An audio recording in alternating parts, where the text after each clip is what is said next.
كره المشركون بسم الله عظيم القدرة والشان بسم الله عظيم القدرة والشان شديد البطش والبرهان حافظ الدين والقرآن بسم الله ما شاء الله كان بسم الله ما شاء الله كان بسم الله ما شاء الله كان وما لم نشأ لم يكن لا حول ولا قوة إلا بالله العلي العظيم إن أريد إلا الإصلاح ما استطعت وما توفيقي إلا بالله عليه توكلت وإليه أنيب أعوذ بالله من الشيطان الرجيم بسم الله الرحمن الرحيم لقد جاءكم رسول من أنفسكم عزيز عليه ما عنتم حريص عليكم بالمؤمنين رؤوف رحيم صدق الله مولانا العليم صدق وبلغ رسوله النبي الكريم ونحن على ذلك من الشاهدين الشاكرين والحمد لله رب العالمين وقال رسول الله صلى الله عليه وسلم إذا ظهر البدع فسكت العالم فعليه لعنة الله أيضا وقال النبي صلى الله عليه وسلم من رأى منكم منكرا فليغيره بيده وإن لم يستطع فبلسانه وإن لم يستطع فبقلبه وذلك أضعف الإيمان صدق رسول الله صلى الله عليه وسلم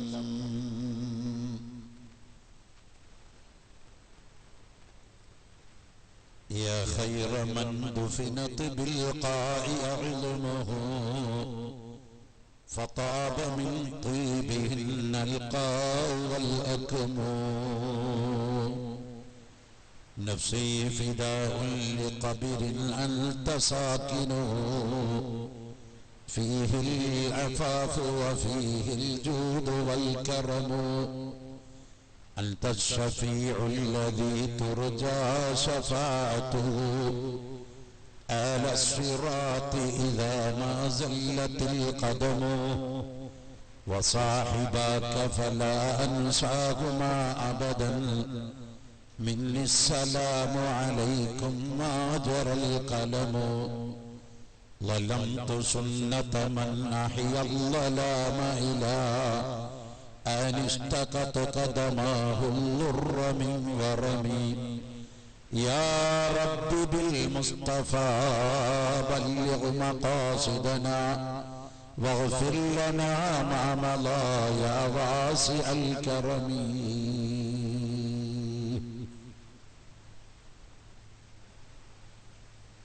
ഏറ്റവും ബഹുമാനമുള്ള ഈ മഹത്തായ നസീഹത്ത് വഅദ് പ്രഭാഷണ വേദി ഉദ്ഘാടനം ചെയ്ത ബഹുമാന്യനായ സയ്യിദ് സൈനുൽ ആബിദീൻ തങ്ങൾ, ഈ യോഗത്തിന്റെ അധ്യക്ഷൻ, സമസ്ത കേരള സുന്നി യുവജന സംഘം കാസർഗോഡ് ജില്ലാ സെക്രട്ടറിയും കാസർഗോഡ് ജില്ലയിലെ മത സാമൂഹിക സാംസ്കാരിക രംഗത്തെ നിറഞ്ഞു നിൽക്കുന്ന നാമധേയമായ പള്ളങ്കോട് അബ്ദുൽ ഖാദർ മദനി, ഈ യോഗത്തിൽ പങ്കെടുത്തിരിക്കുന്ന ബഹുമാനപ്പെട്ട സയ്യിദ് ഇമ്പിച്ചുക്കോയ തങ്ങൾ, ഈ ജമാഅത്തിന്റെ പ്രസിഡന്റ് മൊയ്തീൻകുട്ടി ഹാജി, അബ്ദുൽ സമദ് സഖാഫി, അബ്ദുൾ റസാഖ് സഖാഫി, വേദിയിൽ വേറെയും ധാരാളം ഉമറാക്കളും ഉലമാക്കളുമുണ്ട്. അവരുടെയൊക്കെ പേര് പറഞ്ഞില്ലെങ്കിലും അവരെല്ലാം ഈ മജ്‌ലിസിലുണ്ട്, നിങ്ങളൊക്കെ കാണുകയാണ്. ഈ സദസ്സിൽ ഇരിക്കുന്നവരെക്കാൾ എത്രയോ വലിയ പ്രഗൽഭരായിരിക്കാം ചുവടെ കസേരയിലിരിക്കുന്ന നിങ്ങളിൽ പലരും. അള്ളാഹുവിന് മാത്രമേ അറിയൂ. നമ്മുടെ ഈ നാട്ടിൽ പള്ളങ്കോട് എന്ന പേര് വളരെ പ്രസിദ്ധമാണ്. ഹയാത്തുൽ ഇസ്ലാം മദ്രസ കമ്മിറ്റിയുടെ ആഭിമുഖ്യത്തിൽ സംഘടിപ്പിക്കുന്ന ഹുബ്ബുർ റസൂൽ പ്രഭാഷണമാണെന്ന് ഇന്നലെയും ഇവിടെ പരിപാടി നടന്നു. വിഷയത്തിലേക്ക് വരുന്നതിന് മുമ്പേ എൻ്റെ പ്രിയപ്പെട്ട സഹോദരന്മാരോട് ഒരു എളിയ അഭ്യർത്ഥന, ഒന്ന് രണ്ട് കാര്യങ്ങൾ പറയാനുണ്ട്. ഒന്ന്, നിങ്ങൾ ഇരിക്കുന്ന ഈ സദസ്സ് ഒന്ന് ഭംഗിയാക്കേണ്ടിയിരിക്കുന്നു. ഇത്രയധികം ഗ്യാപ്പിട്ട് ഇങ്ങനെ ഒരു സെക്ഷൻ തിരിച്ചിരിക്കേണ്ട ആവശ്യമില്ല. ഇതിൽ VIP-യും VVIP-യും എക്സിക്യൂട്ടീവ് ഒന്നുമില്ല, എല്ലാവരും തുല്യാണ്. അതുകൊണ്ട് ഇരിക്കുന്ന കസേര എടുത്തിട്ട് കുറച്ചുകൂടി എല്ലാവരും ആ പ്ലാസ്റ്റിക് ചെയർ എടുത്തിട്ട് ഗ്യാപ്പില്ലാതെ ഫില്ല് ചെയ്തിട്ട് മുമ്പോട്ട് കയറിയിരിക്കണമെന്ന് വിനയപൂർവ്വം അഭ്യർത്ഥിക്കുകയാണ്. എല്ലാവരും ഇരിക്കുന്ന കസേര എടുത്തിട്ട് ഒരു സ്റ്റെപ്പ് ഒന്നോടി മുന്നോട്ട് വന്നിരുന്നിട്ട് ഗ്യാപ്പ് വേണ്ട, ഇടയിൽ ഗ്യാപ്പ് വേണ്ട, ഫില്ല് ചെയ്തിരിക്കുക. ആ പുറകില് നമ്മളെ ജബലുർ റുമാത്തിന്റെ മുകളിലിരിക്കുന്ന ആളുകൾ അവിടെ ഇരിക്കുന്നത് അനുചിതമാണെന്ന് തോന്നുന്നു. താഴെ സ്ഥലം ഉണ്ടെങ്കിൽ ഇങ്ങോട്ട് ഇറങ്ങിയിരുന്ന മജ്‌ലിസ് ഭംഗിയാക്കണം. ബാക്കിൽ റോഡിലും സൈഡിലൊക്കെ നിന്നുകൊണ്ട് മാർഗ തടസ്സമുണ്ടാക്കുന്ന രൂപത്തിലുള്ള ഒരു പ്രവർത്തനവും നമ്മുടെ പ്രവർത്തകരുടെയോ കേൾവിക്കാരുടെയോ ശ്രോതാക്കളുടെയോ ഭാഗത്തുനിന്ന് ഉണ്ടാവരുത്. വാഹനങ്ങൾ പാർക്ക് ചെയ്തിരിക്കുന്ന ആളുകൾ മറ്റു വാഹനങ്ങൾക്ക് ഗതാഗതത്തിന് തടസ്സമുണ്ടാക്കത്തക്ക രീതിയിൽ നിങ്ങളുടെ വാഹനങ്ങൾ പാർക്ക് ചെയ്യരുത് എന്ന് വിനയപൂർവ്വം അഭ്യർത്ഥിക്കുകയാണ്. കാരണം നാം മാതൃകാശാലികളാണ്, മാതൃകയാവേണ്ടവരാണ്. നമ്മളിവിടെ നടത്തപ്പെടുന്ന പ്രഭാഷണം ലോകത്തിന്റെ മുഴുവൻ സൃഷ്ടിപ്പിന്റെ കാരണഭൂതരായ റഹ്മത്തുൽ ആലമീൻ മുറാദുൽ മുസ്താഖീൻ ശംസുൽ ആരിഫീൻ സിറാജുൽ സാലിഖീൻ ഹബീബ് സയ്യിദന മുത്ത മുസ്തഫ നബി മുഹമ്മദ് റസൂലുള്ളാഹി സ്വല്ലല്ലാഹു അലൈഹി വസല്ലം തങ്ങളുടെ ജീവിതത്തെ ആസ്പദമാക്കിയുള്ള പ്രഭാഷണമാണ്. അതുകൊണ്ട് ആ മഹാനായ പ്രവാചകരുടെ ജീവിതം നമ്മുടെ ജീവിതത്തിൽ നാം കാണിച്ചു കൊടുക്കലാണ് പ്രവാചകനെ സ്നേഹിക്കുന്നതിന്റെ ഏറ്റവും വലിയ ഉദാത്തമായ ലക്ഷണം. അതുകൊണ്ട് മാർഗതടസ്സമുണ്ടാക്കൽ പ്രവാചക ചര്യയുടെ വിരുദ്ധമാണ്. നിൽക്കുന്ന ആളുകൾക്കൊക്കെ നമ്മുടെ സംഘാടകർ പറ്റുമെങ്കിൽ ഇരിക്കാൻ കസേര ഉണ്ടെങ്കിൽ ചെയ്തു കൊടുക്കണം. ഇല്ലെങ്കിൽ നിങ്ങളൊന്ന് ക്ഷമിച്ച് ഇരുന്ന് സഹകരിക്കണം. ഈ ഒരു കസേരയുടെ മുകളിൽ രണ്ടാളോട് ഇരിക്കാൻ പറയാനുള്ള ധൈര്യം എനിക്ക് തോന്നുന്നില്ല. കാരണം അത് താങ്ങാനുള്ള കപ്പാസിറ്റി ആ കസേരയ്ക്കില്ല എന്നാണ് ഞാൻ ഇവിടെ നിന്ന് അനാലിസ് ചെയ്യുന്നത്. അപ്പൊ അതുകൊണ്ട് തൽക്കാലം നമ്മളൊക്കെ ചെയ്യാറുണ്ട്, ഒരു കസേരയുടെ തെല്ലിൽ മറ്റോനും പിടിച്ചിരുത്താൻ പറയാറുണ്ട്. പക്ഷെ ഇവിടെ അത് നടക്കുമെന്ന് എനിക്ക് തോന്നുന്നില്ല. അത് പ്രാക്ടിക്കൽ വശമല്ലാത്തത് കൊണ്ട് ഉള്ളവരൊക്കെ ഒന്ന് സഹകരിച്ചു കൊടുക്കാൻ പറ്റുന്ന രൂപത്തിലൊക്കെ ഒന്ന് സഹകരിക്കണമെന്ന് വിനയപൂർവ്വം അഭ്യർത്ഥിക്കുകയാണ്. പ്രിയപ്പെട്ട സഹോദരന്മാരെ, നേരെ വിഷയത്തിലേക്ക് കിടക്കാം. ഹയാത്തുൽ ഇസ്ലാം മദ്രസ കമ്മിറ്റിയുടെ ആഭിമുഖ്യത്തിൽ സംഘടിപ്പിക്കുന്ന മദ്ഹുർ റസൂൽ ഹുബ്ബുർ റസൂൽ പ്രഭാഷണമാണ് ഈ വേദി. നേരത്തെ ഇവിടെ സ്വാഗതത്തിലും ഉദ്ഘാടനത്തിലും മറ്റു ഉത്ബോധനത്തിലും ഹബീബ് റസൂലുള്ളാഹി സ്വല്ലല്ലാഹു അലൈഹി വസല്ലം തങ്ങളുടെ ധാരാളം മദ്ഹുകളും അവിടുത്തെ ജീവിതത്തിൽ നിന്ന് അടർത്തിയെടുക്കപ്പെട്ട വളരെ പ്രധാനപ്പെട്ട സംഭവ വികാസങ്ങളും നിങ്ങളെ സമുദ്ധരിക്കപ്പെടുകയുണ്ടായി. പ്രിയപ്പെട്ട സഹോദരന്മാരെ, കാലഘട്ടം 2015 വിട പറയാൻ വേണ്ടി പോകുകയാണ്. 2015 എന്ന് പറയുന്ന ഇംഗ്ലീഷ് മാസം നമ്മളോട് വിട ചോദിക്കുകയാണ്. ഒരു വർഷം അവസാനിക്കാൻ വേണ്ടി പോകുകയാണ്. ഒരു ഇയർ നമ്മളോട് വിട പറയാൻ വേണ്ടി പോകുകയാണ്. ഈ ഒരു സാഹചര്യത്തിൽ നമ്മൾ ഹബീബ് റസൂലുള്ളാഹി സ്വല്ലല്ലാഹു അലൈഹി വസല്ലം തങ്ങളുടെ ജന്മദിനത്തോടനുബന്ധിച്ചുകൊണ്ടുള്ള ഒരു പ്രഭാഷണം സംഘടിപ്പിച്ചിരിക്കുകയാണ്. എന്തുകൊണ്ടും വളരെയധികം അത്യന്താപേക്ഷിതവും ആവശ്യവും അനിവാര്യവുമായ ഒരു വേദിയാണ് ഈ വേദി. കാരണം ഇന്ന് ലോകത്തിന്റെ എല്ലാ ഭാഗത്തും മുസ്ലിം സമുദായം പീഡിപ്പിക്കപ്പെടുകയും പീഡനം അനുഭവിക്കപ്പെടുകയും യാതനകളും വേദനകളും കഷ്ടതകളും വിഷമങ്ങളും പ്രയാസങ്ങളും പ്രതിസന്ധികളും നേരിട്ടുകൊണ്ടിരിക്കുന്ന ഒരു സാഹചര്യമാണ് നമുക്ക് കാണാനുള്ളത്. സൗദി അറേബ്യയുടെ തൊട്ടടുത്ത് കിടക്കുന്ന രാജ്യമാണ് യമൻ. വഖാല റസൂലുള്ളാഹി സ്വല്ലല്ലാഹു അലൈഹി വസല്ലം, അല്ലാഹുവിന്റെ റസൂൽ പറഞ്ഞു, അൽ ഇൽമു ഫിൽ യമൻ, ഇൽമു കിടക്കുന്നത് യമനിലാണ്. അല്ലാഹുവിന്റെ റസൂലിന്റെ ശറഫാക്കപ്പെട്ട തന്റെ വലത്തെ കൈയിന്റെ മുസബ്ബഹ വിരൽ എന്ന് പറയുന്ന ചൂണ്ടുവിരൽ കൊണ്ട് യമനിന്റെ ഭാഗത്തേക്ക് തിരിഞ്ഞുകൊണ്ട് ചൂണ്ടി പ്രവാചകൻ അരുളി, അൽ ഇൽമു ഫിൽ യമൻ, വിദ്യാഭ്യാസം കിടക്കുന്നത് യമനിലാണ്. നമ്മുടെ വേദിയിൽ ഉദ്ഘാടനം ചെയ്തു തന്ന തങ്ങള്, നമ്മളെ ആശംസിച്ചിരിക്കുന്ന തങ്ങള്, രണ്ട് പ്രഗത്ഭരായ സാദാത്തുക്കൾ നമ്മുടെ വേദിയിലുണ്ട്. വേറെയും സാദാത്തുക്കൾ ഉണ്ടാവാം, പേരിവിടെ അത്രയേ ഉള്ളൂ. അതുകൊണ്ട് ഞാൻ പറഞ്ഞു, ഇനി വേറെ തങ്ങൾ ഇല്ല എന്നർത്ഥമില്ല. ഈ സയ്യിദന്മാര് മുഴുവനും എന്തിനധികം കർണാടകയിൽ ഇസ്ലാമിന്റെ പ്രഭ വിതറിയ മഹാനായിരിക്കുന്ന ഖുതുബുസ്സമാൻ, മഹാനായിരിക്കുന്ന സയ്യിദ് ഉല്ലാൽ സയ്യിദ് മദനി തങ്ങൾ നവറല്ലാഹു മർകദഹു വനഫഅനാ ബിബറകാതിഹി വബിഉലൂമിഹി ഫിദ്ദാറൈൻ ആമീൻ. മഹാനവർകളും അതുപോലെ തന്നെ നമ്മുടെ തൊട്ടടുത്ത് കിടക്കുന്ന കുമ്പോൾ സാദാത്യങ്ങൾ, അതുപോലെ ഒരുപാട് സാദാത്യങ്ങൾ, ആദൂർ സാദാത്യങ്ങൾ, മറ്റൊരുപാട് സാദാത്യങ്ങൾ നമ്മുടെ നാട്ടിലുണ്ടല്ലോ. ഈ തങ്ങന്മാരുടെ മുഴുവൻ എന്തിനധികം നമ്മൾക്ക് മറക്കാൻ കഴിയാത്ത, നമ്മളുടെ കരളിന്റെ കഷമായിരുന്ന, ഈ പ്രസ്ഥാനത്തിന്റെ എല്ലാ അഭയകേന്ദ്രമായിരുന്ന ബഹുമാനപ്പെട്ട താജുൽ ഉലമ മർഹൂം സയ്യിദ് അബ്ദുറഹിമാൻ കുഞ്ഞിക്കോയ തങ്ങൾ ഉള്ളാൽ അല്ലാഹു ദർജ ഉയർത്തി കൊടുക്കട്ടെ, ആമീൻ. മഹാനവർകളടക്കം എന്തിനധികം മമ്പറത്ത് പള്ളിയിൽ അന്ത്യവിഷമം കൊള്ളുന്ന ഖുതുബുസ്സമാൻ സയ്യിദ് അലവി മമ്പറമി ഖദ്ദസല്ലാഹു സറഹുൽ അദീദ് തങ്ങളടക്കം, എന്തിനധികം അജ്മീർ ഷരീഫിൽ അന്ത്യവിഷമം കൊള്ളുന്ന ഖാജ മുഈനുദ്ദീൻ ചിശ്തി റളിയല്ലാഹു അൻഹു അടക്കമുള്ള എല്ലാ അഹ്ലു ബൈത്തിന്റെയും മൊരട് കിടക്കുന്നത് യമനിലാണ്. യമനിലാണ്. ഐദ്രൂസി ആയാലും ബാലവി ആയാലും ജിഫ്രി ആയാലും മറ്റ് ഏത് കബീലയായാലും അവരുടെയൊക്കെ മുരട് കിടക്കുന്നത് യമനിലെ ഹളറമൗത്തും അതിന്റെ തൊട്ടടുത്ത് കിടക്കുന്ന പ്രദേശങ്ങളുമാണ്. സാദാത്യങ്ങളുടെ മുഴുവൻ അടിസ്ഥാനം കിടക്കുന്ന രാജ്യമാണ് യമൻ. അല്ലാഹുവിന്റെ റസൂലിന് ഏറ്റവും ഹുബ്ബുള്ള രാജ്യമായിരുന്നു യമൻ. ഇന്ന് യമനിന്റെ അവസ്ഥ എന്താ പ്രിയപ്പെട്ടവരെ?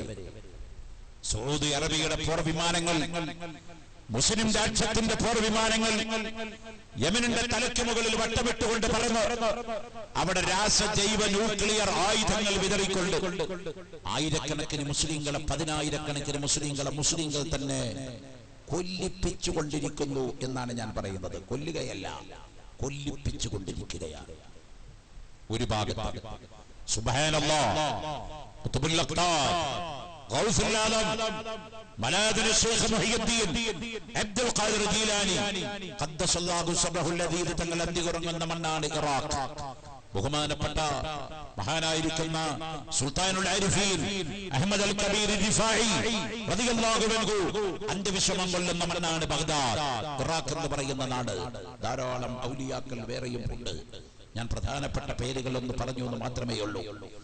ആ സ്ഥലത്തെ അവസ്ഥ എന്താ പ്രിയപ്പെട്ടവരെ? അവിടെയും ആയിരക്കണക്കിന് കുട്ടികളെയും സ്ത്രീകളെയും പിഞ്ചുമക്കളെയും മുസ്ലിം സമുദായത്തിന്റെ പേരിലുള്ള നാമധാരികളെ കൊണ്ട് കൊല്ലിപ്പിച്ചു കൊണ്ടിരിക്കുകയാണ്. നിങ്ങൾ നോക്കൂ, നൂറ്റാണ്ടുകളായി തുടങ്ങി വെച്ചിരിക്കുന്ന യുദ്ധമാണ് ഫലസ്തീൻ എന്ന് പറയുന്ന യുദ്ധം. ഇസ്രായേൽ എന്ന് പറയുന്ന ഭൂമിയിൽ ഉണ്ടായിരുന്ന ഇല്ലാതിരുന്ന ഒരു രാഷ്ട്രം ലോകത്തെ കുത്തിപ്പൊക്കി കെട്ടിപ്പൊക്കി അമേരിക്കയുടെ ഒത്താശയോടുകൂടെ രൂപം പ്രാപിച്ച ഇസ്രായേൽ എന്ന് പറയുന്ന കൊച്ചു രാഷ്ട്രം, പാവപ്പെട്ട പിറന്നു വീണ നാടായ ഫലസ്തീൻ എന്ന് പറയുന്ന നാട്ടിൽ നിന്ന് 2 വയസ്സായ കുട്ടികളടക്കം ക്രൂരമായി വെടിവെച്ചു കൊല്ലുകയും മയ്യത്ത് പോലും മറവടക്കാൻ കൊടുക്കാത്ത നിലക്ക് അവളെ കത്തിച്ച് ചാമ്പലാക്കുകയും ചെയ്യുന്ന രാജ്യമാണ് ഫലസ്തീൻ. ഇതൊക്കെ ഇപ്പോ വർത്തമാന കാലഘട്ടത്തിൽ സംഭവിച്ചു കൊണ്ടിരിക്കുന്ന കാര്യാ പറയുന്നത്, കഴിഞ്ഞു പോയതല്ല. പ്രസന്റ് കണ്ടീഷനാ പറയുന്നത്, ഇപ്പോഴും സംഭവിച്ചുകൊണ്ടിരിക്കുന്ന കാര്യമാ പറയുന്നത്. സുബ്ഹാനല്ലാഹ്. അഫ്ഗാനിസ്ഥാൻ, നമ്മുടെ തൊട്ടടുത്ത് കിടക്കുന്ന പാകിസ്ഥാനിന്റെ അപ്പുറത്ത് കിടക്കുന്ന രാജ്യമാണ് അഫ്ഗാനിസ്ഥാൻ. അഫ്ഗാനിസ്ഥാനിന്റെ ചരിത്രം നമുക്കറിയാം. ഖാദിരിയ, ഇഫാഇയ, നഖ്ശബന്ദിയ, ചിശ്തിയ, ബാലവിയ, സുഹ്റവർദിയ തുടങ്ങിയ എല്ലാ തരീഖത്തുകളും ഏറ്റവും അധികം ഉണ്ടായിരുന്നത് അഫ്ഗാനിസ്ഥാനിലാണ്. തരീഖത്തിന്റെ നാടാണ് അഫ്ഗാനിസ്ഥാൻ. ആ മണ്ണിന്റെ കഥ എന്തായിരുന്നു? 10,000 മുസ്ലിങ്ങൾ, നിരപരാധികൾ അവിടെ ചുട്ടരിക്കപ്പെടുകയാണ്, അവിടെ ബോംബെറിയപ്പെടുകയാണ്. താലിബാന്റെ പേരിൽ ഇല്ലാത്ത സംഘടനകളുടെ ലേബൽ ഒട്ടിച്ചുകൊണ്ട് മുസ്ലിം സമുദായത്തെ ലോകത്തുനിന്ന് ഉന്മൂലനാശം ചെയ്യുന്ന ഒരവസ്ഥാവിശേഷം ലോകത്തിന്റെ എല്ലാ ഭാഗത്തും നടമാടുന്നു. പണ്ടൊക്കെ നമ്മൾ അഫ്ഗാനിസ്ഥാന്റെയും ഇറാഖിന്റെയും ഇറാന്റെയും യമനിന്റെയും സുഡാന്റെയും ഒക്കെ ചരിത്രം പറഞ്ഞ് വയലും പറഞ്ഞു പോകുന്നൊരു കാലമായിരുന്നുവെങ്കിൽ അപകടം നമ്മുടെ പള്ളംകോട്ടിന്റെ ഉമ്മറത്തും എത്തിയിരിക്കുന്നു. അപകടം നമ്മുടെ പള്ളംകോട്ടിന്റെ ഉമ്മറത്തും എത്തിയിരിക്കുന്നു. പ്രിയപ്പെട്ടവരെ, എവിടം വരെ എത്തിയിരിക്കുന്നു? മുസ്ലിമായി ജീവിക്കാൻ വയ്യാത്ത ഒരു സാഹചര്യം. മുസ്ലിമാണെന്ന് തുറന്നു പറയാൻ പറ്റാത്ത ഒരു പ്രത്യേകമായിരിക്കുന്ന സാഹചര്യം ലോകത്ത് ഉടലെടുത്ത് കഴിഞ്ഞിരിക്കുകയാണ്. സുബ്ഹാന ജല്ല ജലാലുഹു. ഈ ഒരു സാഹചര്യത്തിൽ നിന്നുകൊണ്ടാണ് അന്ത്യപ്രവാചകൻ റഹ്മത്തുൽ ലിൽ ആലമീൻ മുത്ത മുസ്തഫ നബിയുനാ മുഹമ്മദുർ റസൂലുള്ളാഹി സ്വല്ലല്ലാഹു അലൈഹി വസല്ലം തങ്ങളുടെ സന്ദേശം ലോകത്ത് മുസ്ലിങ്ങൾ പ്രചരിപ്പിക്കൽ, വളരെ ശക്തമായ വാദങ്ങൾ നടത്തൽ, കാലഘട്ടത്തിന് ആവശ്യമായ വിഷയങ്ങൾ മുസ്ലിങ്ങൾക്കും മുസ്ലിങ്ങൾ അല്ലാത്തവർക്കും പറഞ്ഞു ബോധ്യപ്പെടുത്തി കൊടുക്കൽ അനിവാര്യമായ ഒരു സാഹചര്യത്തിലാണ് പള്ളങ്കോട്ട ഹയാത്തുൽ ഇസ്ലാം മദ്രസ കമ്മിറ്റിയുടെ ആഭിമുഖ്യത്തിൽ ഇങ്ങനെ ഒരു വാദം വെച്ചിരിക്കുന്നത്. ഇതേതെങ്കിലും ഒരു ഗ്രൂപ്പീസത്തിന്റെ വളർച്ചയ്ക്ക് വേണ്ടിയോ ഒരു ഗ്രൂപ്പീസത്തിന്റെ തളർച്ചയ്ക്ക് വേണ്ടിയോ വെക്കുന്ന മതപ്രഭാഷണം അല്ല, അങ്ങനെ ആവാൻ പാടുള്ളതും അല്ല.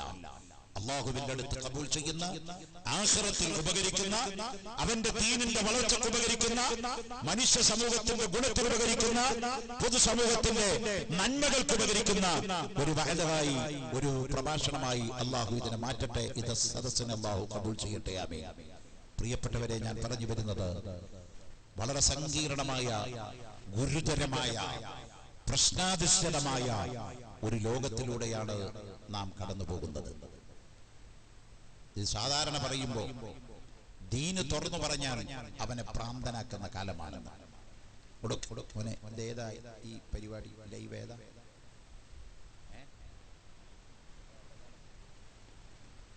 അൽക്കോബാർ, സൗദി അറേബ്യയിലെ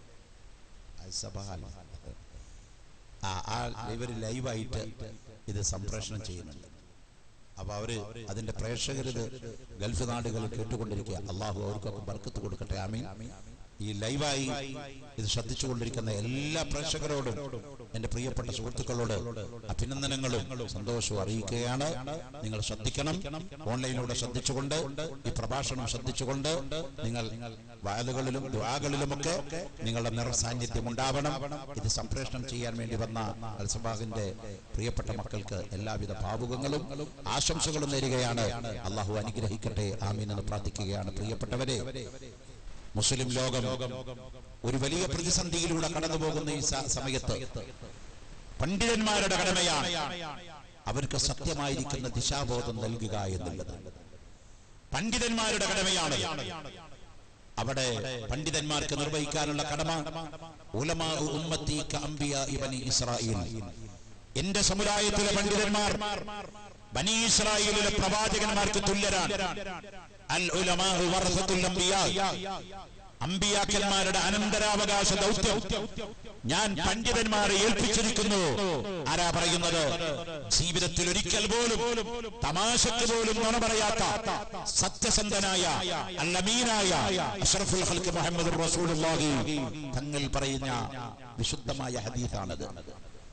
ആ ദൗത്യം നമ്മളിൽ ഏൽപ്പിക്കപ്പെട്ടിരിക്കുന്നു. ആ ദൗത്യം നമ്മൾ നിറവേറ്റേണ്ടത് നിർബന്ധമായ ഒരു സാഹചര്യത്തിന്റെ ഒരു വക്കിലാണ് നമ്മൾ നിൽക്കുന്നത്. പ്രിയപ്പെട്ടവരെ, മുസ്ലിം സമുദായം മനസ്സിലാക്കണം, അല്ലാത്തവരും മനസ്സിലാക്കണം. നാം വിശ്വസിച്ചിരിക്കുന്ന മതം അത് അല്ലാഹുവിന്റെ മതമാണ്. ലോകത്ത് അല്ലാഹുവിന്റെ മതം ഒന്നേ ഉള്ളൂ, അത് ഇസ്ലാം മാത്രം.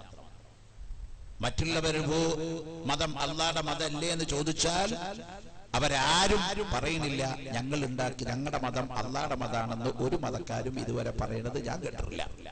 ഇപ്പൊ ക്രിസ്തു മതത്തിന്റെ ആളുകളോട് ചോദിക്കുകയാണ്, ക്രിസ്തു മതം ആരാ ഉണ്ടാക്കിയത്?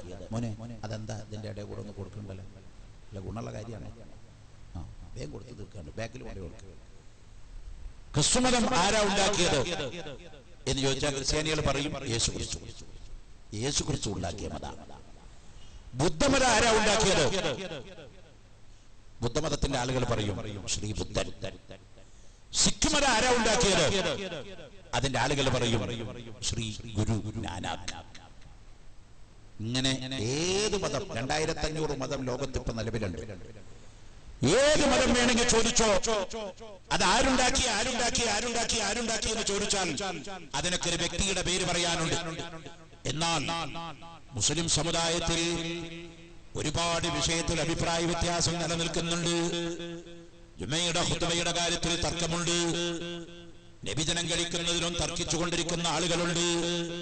വെള്ളിയാഴ്ച ഖുതുബയ്ക്ക് പെണ്ണ് വരണമെന്ന് വാശി പിടിക്കുന്നവരുണ്ട്. പല പല വിഷയങ്ങളിലും അഭിപ്രായ വ്യത്യാസം നിലനിൽക്കുമ്പോൾ തന്നെ ലോകത്തിലുള്ള 123.8 കോടി ജനങ്ങളോട് അഥവാ മുസ്ലിങ്ങളോട് ഒരൊറ്റ ചോദ്യം ചോദിക്കുകയാണ്, ആരാ ഈ മതത്തിന്റെ സ്ഥാപകൻ? ആ 123.8 കോടി മുസ്ലിങ്ങളും ഉച്ചൈസ്വരത്തിൽ പറയൂ, അല്ലാഹു റബ്ബുൽ ആലമീൻ. ഈ മതത്തിന്റെ സ്ഥാപകൻ അല്ലാഹു ആകുന്നു. ഇസ്ലാം മതത്തിന്റെ സ്ഥാപകൻ ആരാ മോനെ? അല്ലാഹു. മുഹമ്മദ് നബി സല്ലല്ലാഹു അലൈഹി വസല്ലം തങ്ങൾ ഇസ്ലാം മതത്തിന്റെ സ്ഥാപകനല്ല. നമ്മുടെ പാഠപുസ്തകത്തിൽ പഠിപ്പിക്കുന്നത് that's a wrong message. നമ്മുടെ പാഠപുസ്തകത്തിൽ പഠിപ്പിച്ചുകൊണ്ടിരിക്കുന്നു, യേശുക്രിസ്തു ഉണ്ടാക്കിയ മതമാണ് ക്രിസ്തുമതം, ബുദ്ധൻ ഉണ്ടാക്കിയ മതമാണ് ബുദ്ധമതം, നാനാക്കുണ്ടാക്കിയ മതമാണ് സിഖ് മതം, മുഹമ്മദ് നബി ഉണ്ടാക്കിയ മതമാണ് ഇസ്ലാം മതം. തെറ്റ്, തെറ്റ്, 1000 വട്ടം തെറ്റ്. മുഹമ്മദ് നബി ഉണ്ടാക്കിയ മതമല്ല ഇസ്ലാം. വിശുദ്ധ ഖുർആനെതിരെ അസന്നിഗ്ധമായി ഖണ്ഡിക്കുകയാണ്. ما كان محمد نبا أحد من رجالكم ولكن رسول الله وخاتم النبيين.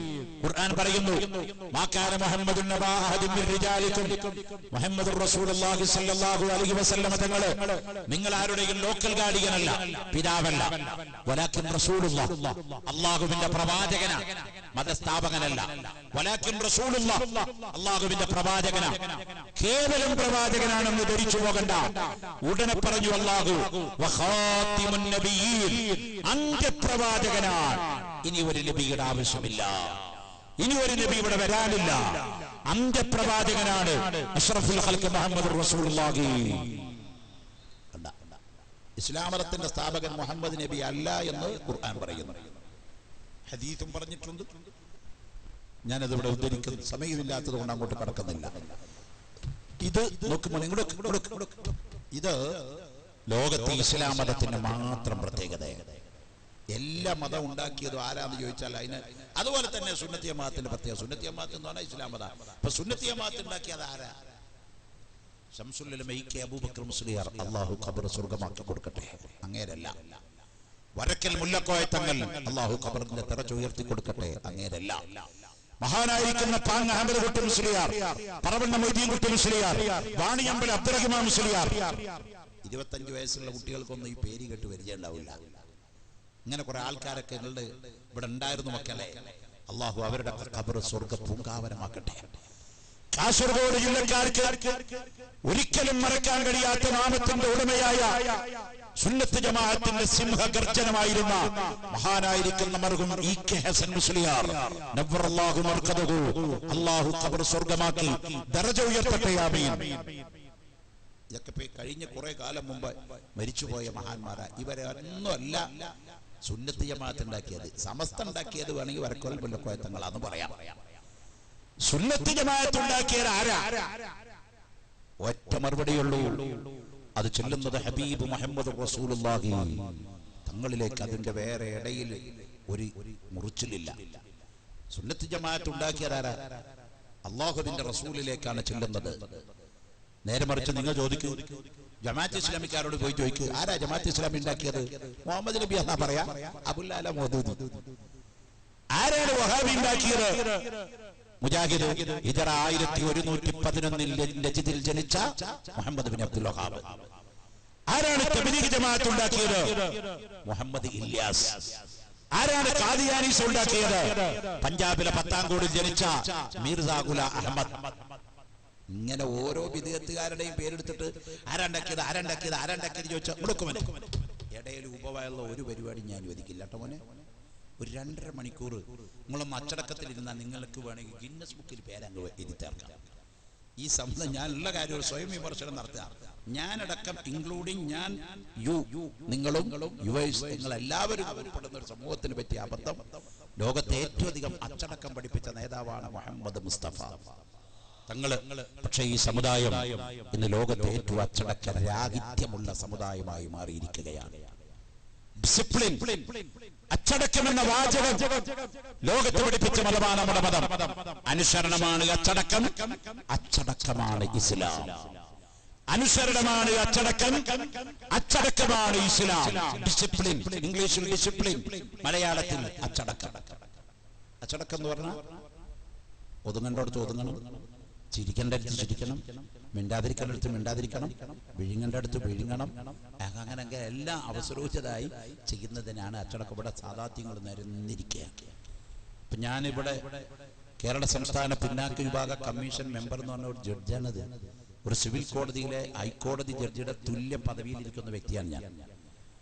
ഗവൺമെന്റിൽ എനിക്ക് തന്ന റാങ്ക് പ്രോട്ടോകോൾ ചീഫ് സെക്രട്ടറിയാണ്. DGPD മുകളിലാണ്.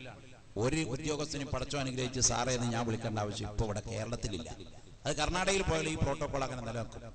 8 കൊല്ലമായി നിൽക്കുക. ഈ വയലിരിപ്പങ്ങൾ ഇങ്ങനെ നീക്കുന്ന ഇടപാടുണ്ടല്ലോ, ഇത് ഞാൻ സിറ്റിംഗ് നടത്തുന്ന കോടതിയിലാ വന്ന് നീച്ചതെങ്കിൽ 1000 റുപ്യ അപ്പ ഫൈനിടും. അടച്ചിട്ട് പോയാൽ മതി, അല്ലെങ്കിൽ അവിടെ നോളാൻ പറയും. അത് കോടതി നിയമം. ഇത് കോടതിയാ? ഇത് മജ്ലിസുൽ ഇൽമി റൗദത്തുൻ മിൻ റിയാദിൽ ജന്ന, ഭൂമി ലോകത്തെ ഏറ്റവും നല്ല സദസ്സ് അല്ലാഹുവിന്റെ ഇൽമു പറയുന്ന സദസ്സാണെന്ന് ലോകത്ത് നുണ പറയാത്ത നാക്കിന്റെ ഉടമസ്ഥൻ ഹബീബ് മുഹമ്മദ് റസൂലുള്ളാഹി തങ്ങൾ പറഞ്ഞതാ. അപ്പൊ നിങ്ങൾ എത്ര അച്ചടക്കത്തോടിക്കണം. ഈ സ്റ്റേജ് മാറി കാസർഗോഡ് കളക്ടറേറ്റിൽ ഞാൻ എത്രയോ വട്ടം സിറ്റിങ്ങിന് വന്നിട്ടുണ്ട്. ഇപ്പോഴും കാസർഗോഡ് കളക്ടറെ ഒരു വിചാരണക്ക് കഴിഞ്ഞ ആഴ്ച എറണാകുളത്ത് ഞങ്ങൾ വിളിച്ച് വിചാരണ ചെയ്തിരുന്നു. മുസ്ലിം സമുദായത്തിന്റെ വിദ്യാഭ്യാസ കാര്യത്തില് കൊടുക്കേണ്ട ആനുകൂല്യം കൊടുക്കാത്തതിന്റെ പേരിൽ കാസർഗോഡ് കളക്ടറെ കഴിഞ്ഞ മാസം എറണാകുളം ഗസ്റ്റ് ഹൗസിൽ വെച്ച് സിറ്റിംഗിൽ വെച്ച് ഈ ഉള്ളവനടക്കം അവിടെ വിചാരണ ചെയ്ത് ആർഗ്യുമെന്റ് ചെയ്ത് വിട്ടിരുന്നു. അപ്പോ അവിടെയാണെങ്കിലോ നിങ്ങൾ വലിയ ഡിസിപ്ലിൻ, ഭൗതിക ദുനിയാവിന് എല്ലാവരും പേടിയാ. കൊടി അധികാരം പോലീസും പട്ടാളം എന്നൊക്കെ കേട്ടാ പഠിക്കും. പക്ഷെ റഹ്മത്തിന്റെ മലായിക്കത്ത് ഇവിടെ ഉണ്ട്, നിരവധി തങ്ങന്മാർ ഇവിടെ ഉണ്ട്, ഔലിയാക്കളുടെ അർവാഹുകൾ നമ്മൾ അറിയാതെ ഇവിടെ വന്നു പോകുന്നുണ്ട്. ഇതൊക്കെ വിശ്വസിക്കുന്നവരാ നമ്മള്. ആ വിശ്വാസത്തിൽ നിങ്ങൾ തടുകുമണി. നേരത്തെ പള്ളങ്കോട് ഉസ്താദ് പറഞ്ഞില്ലേ, നിങ്ങളുടെ ഈ നാട് പാരമ്പര്യ മൂല്യങ്ങൾ മുറുകെ പിടിക്കുന്നതിൽ മുന്നിലാണെന്ന്. അൽഹംദുലില്ലാഹ്, അല്ലാഹു ഖിയാമത്ത് നാൾ വരെ അങ്ങനെ നിലനിർത്തട്ടെ. ആമീൻ. ഞാൻ പറയുന്ന വിഷയത്തിലേക്ക് കടക്കുകയാണ്. പ്രിയപ്പെട്ടവരെ, ലോകത്ത് ഇസ്ലാം മതം മാത്രമേ അല്ലാഹുവിന്റെ മതമായിട്ടുള്ളൂ.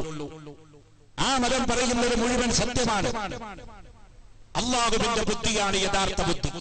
ഇവിടെ ഒരു വലിയൊരു കാര്യം ഉണ്ടായി. എന്താണത്? ബഹുമാനപ്പെട്ട ഖമറുൽ ഉലമ കാന്തപുരം ഉസ്താദ്, അല്ലാഹു ആഫിയത്തുള്ള ദീർഘായുസ്സ്, മുസ്ലിം സമുദായത്തിന്റെ ഉന്നമനത്തിന് വേണ്ടി പ്രവർത്തിക്കാൻ അല്ലാഹു നൽകട്ടെ. ആമീൻ. ഞാനിപ്പോ അങ്ങനെയാ പറയുന്നത്. എന്താണെന്നറിയോ, കാന്തപുരം ഉസ്താദ് കർണാടക യാത്ര നടത്തിയപ്പോ ചിലർ പറഞ്ഞു ഇനി തമിഴ്നാട്ടിലൊരു യാത്ര നടത്തണം. ഞാൻ ഉസ്താദിനെ കണ്ടിട്ട് പറഞ്ഞു, ഉസ്താദ് തമിഴ്നാട്ടിലും ഒറീസയിലും മഹാരാഷ്ട്രയിലും ഇനിയിപ്പോ ഈ 72-73 വയസ്സുകാലത്ത് ഈ ഇന്ത്യയിലെ 24 സ്റ്റേറ്റിലും യാത്ര നടത്തല്ല വേണ്ടത്, ഉസ്താദ് ലോകയാത്രയാണ് നടത്തേണ്ടത്. ഉസ്താദിന്റെ ഹെഡ്ക്വാർട്ടേഴ്സ് സൗദി അറേബ്യയിലെ വിശുദ്ധ മദീനയിലേക്കാണ് മാറ്റേണ്ടത്. അവിടെ ഇരുന്നു കൊണ്ടാണ് ഉസ്താദ് ലോകത്തിന്റെ ചുക്കാൻ പിടിക്കേണ്ടത്. അത്രയും വലിയൊരു പദവിയിലേക്ക് അള്ളാഹു നമ്മുടെ കേരളത്തിൽ ഒരു ആലിമിനെ ഉയർത്തുമ്പോൾ കക്ഷി രാഷ്ട്രീയ വർഗം ദേശമല്ലേ, നമ്മളതിനെ അംഗീകരിക്കണം. ഞാൻ ഓർത്തുപോകുകയാണ്, ബഹുമാനപ്പെട്ട ശംസുൽ ഉലമ EK ഉസ്താദ്, അള്ളാഹു ഖബർ സ്വർഗമാക്കട്ടെ. ആമീൻ. ശംസുൽ ഉലമ EK ഉസ്താദ് യുണൈറ്റഡ് അറബ് എമിറേറ്റ്സ് എന്ന് പറയുന്ന അൽ ഇമാറത്തുൽ അറബിയ്യത്തുൽ മുത്തഹിദ എന്ന് പറയുന്ന UAE-യിലേക്ക് ഒരു വിസിറ്റിങ്ങിന് പോയി. അവിടെ അബൂദാബി ഔഖാഫിൽ ശംസുൽ ഉലമ കയറി ചെന്നപ്പോ അബൂദാബി ഔഖാഫിന്റെ വക്കീൽ മുസാഅദ്, അതിന്റെ ഡയറക്ടർ, ശംസുൽ ഉലമയുടെ പാണ്ഡിത്യത്തിന്റെ ഗൗരവം കണ്ടിട്ട് പറഞ്ഞു, അങ്ങ് ഇവിടത്തെ ഈ ഹുക്കുമയിലെ ഖാദിയായിട്ടിരിക്കുകയാണെങ്കിൽ UAE-യിലെ ഖാദിയായി അങ്ങയെ ഞങ്ങൾ അവരോധിക്കാം. ശംസുൽ ഉലമ പറഞ്ഞു, ജസാക്കുമുല്ലാഹ് ഖൈർ, നിങ്ങളുടെ ഈ വാക്കിന് എനിക്ക് നന്ദി. ഞാൻ സമസ്ത കേരള ജംഇയ്യത്തുൽ ഉലമയുടെ ജനറൽ സെക്രട്ടറിയാണ്, അതുകൊണ്ട് ഞാൻ കേരളത്തിലേക്ക് പോവുകയാണ് എന്ന് പറഞ്ഞു തിരിച്ചു വന്ന ശംസുൽ ഉലമയെ വിസ്മരിക്കുന്നില്ല. UAE-യിലെ ഖാദിയായിരിക്കാൻ ശംസുൽ ഉലമ അർഹനാണെന്ന് അവിടുത്തെ അറബികൾ പറഞ്ഞെങ്കിൽ ലോകത്തെ സ്വാധീനിക്കപ്പെട്ട 4 വ്യക്തികളുടെ ഫോട്ടോ കൊടുത്തിട്ട് ഒന്നാമത്തെ വ്യക്തിയായി തെരഞ്ഞെടുക്കപ്പെടുന്നത് ഷെയ്ഖ് അബൂബക്കർ ബിൻ അഹ്മദ് അൽ ഖലീഖൂത്ത് എന്ന് പറയുന്ന സാക്ഷാൽ കാന്തപുരം AP ഉസ്താദാണ്. അല്ലാഹു ആഫിയത്തുൽ ദീർഘായുസ്സ് കൊടുക്കട്ടെ. ആ ഉസ്താദ് ഒരു കാര്യം ഇവിടെ പറഞ്ഞു, ദീനിന്റെ കാര്യമാണ് പറഞ്ഞത്. എന്താ പറഞ്ഞത്? സ്ത്രീകളുടെ സ്വാതന്ത്ര്യത്തെ സംബന്ധിച്ച് പരാമർശിച്ചുകൊണ്ട് പ്രസംഗിച്ചപ്പോൾ ഉസ്താദ് പറഞ്ഞു, പെണ്ണുങ്ങൾക്ക് മാത്രമേ പ്രസവിക്കാൻ കഴിയുള്ളൂ. ഇന്നേ വരെ ഒറ്റ ആണും പ്രസവിച്ച ലോക ചരിത്രമില്ല. അതിന് പരീക്ഷണങ്ങളൊക്കെ നടക്കുന്നുണ്ട് മോനെ. ആണിന്റെ വയറ്റിന്റെ ഉള്ളിൽ ഗർഭപാത്രം വെച്ചോക്കി, ഫിറ്റ് ചെയ്ത സാധനം ഉറക്കണില്ല. മറ്റേ സാധനം ഉള്ളിലേക്ക് ട്യൂബിലൂടെ കെറ്റിവെക്കി, ക്ലച്ച് പിടിക്കണില്ല. അങ്ങോട്ട് ചെല്ലുന്നതിന്റെ മുമ്പ് അങ്ങോട്ട് പീസടിച്ചു പോകുക. ഓവർലോഡ് വന്നാൽ പീസടിച്ചു പോണ പോലെ. ഇത് പടച്ച തമ്പുരാൻ കൊടുത്തിരിക്കുന്ന സംഭവമാണ്. ആധുനിക ബയോളജി അതിന്റെ മുമ്പിൽ മുട്ടുമടക്കി കിടക്കുകയാണ്. ഉസ്താദ് പറഞ്ഞു, പെണ്ണിന്റെ സ്വാതന്ത്ര്യം പറഞ്ഞ കൂട്ടത്തിൽ പറഞ്ഞു, ലോകത്ത് പെണ്ണിന് മാത്രമേ പ്രസവിക്കാൻ കഴിയുകയുള്ളൂ. പ്രസവമില്ലെങ്കിൽ ഞാനില്ല, നിങ്ങളില്ല, ജനറേഷൻ ഇല്ല, പോപ്പുലേഷൻ ഇല്ല, ആരുമില്ല. പ്രസവമില്ലെങ്കിൽ മനുഷ്യൻ തന്നെ ഇല്ല. അപ്പൊ ഏറ്റവും വലിയ ദൗത്യം പ്രസവമാണ്. അത് നിർവഹിക്കാൻ പെണ്ണിന് മാത്രമേ കഴിയുകയുള്ളൂ. ഏറ്റവും വലിയ കാര്യമാണ് പറഞ്ഞത്. ആടിനെ പശുവാക്കിക്കൊണ്ട് അതിനെ വക്രീകരിച്ച് ചിത്രീകരിച്ച ചില ആളുകൾ അതിനെ മോശമാക്കി പറഞ്ഞു. അവരുടെ പേരൊന്നും ഞാൻ പറയുന്നില്ല, അവരെ ഒന്നും ഞാൻ കുറ്റം പറയണില്ല. കാരണം ഇസ്ലാം അങ്ങനെ പെട്ടെന്ന് പറഞ്ഞാൽ മനസ്സിലാവുന്ന സാധനമല്ല. ഈ അള്ളാടെ ദീൻ എന്ന് പറഞ്ഞാൽ അള്ളാടെ ബുദ്ധിയാണ്.